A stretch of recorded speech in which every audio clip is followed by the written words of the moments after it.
T M P news کے studio میں خوش آمدید۔ حافظ آباد سے ہمارے نمائندہ حاجی امداد اللہ حجازی کی رپورٹ کے مطابق حافظ آباد اتحاد میڈیا گروپ کی شمولیتی میٹنگ ڈسٹرکٹ پریس کلب حافظ آباد میں چیئرمین اتحاد میڈیا گروپ ابو بکر مغل کی زیر صدارت منعقد ہوئی۔ اجلاس میں نئے شامل ہونے والے اراکین کو خوش آمدید کہا گیا اور میڈیا کے مثبت کردار پر زور دیا گیا۔ نئے ممبران میں صفدر حسین بیورو چیف روزنامہ Hub Watan, Shehryar Khan bureau chief 78 news, Nayab Ata reporter 78 news اور رانا محمد ارشد نمائندہ خصوصی 78 نیوز حافظ آباد شامل ہیں۔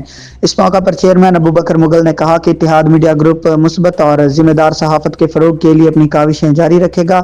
انہوں نے مزید کہا کہ گروپ کا مقصد صحافیوں کے مابین ہم آہنگی، معلوماتی رابطہ اور عوامی مسائل کو اجاگر کرنا ہے۔ میٹنگ میں گروپ کے دیگر ممبران نے بھی شرکت کی اور نئے ساتھیوں کو بھرپور تعاون کی یقین دہانی کروائی۔ اجلاس کا اختتام باہمی اتحاد، پیشہ ورانہ دیانتداری اور مثبت صحافت کے عزم کے ساتھ کیا گیا۔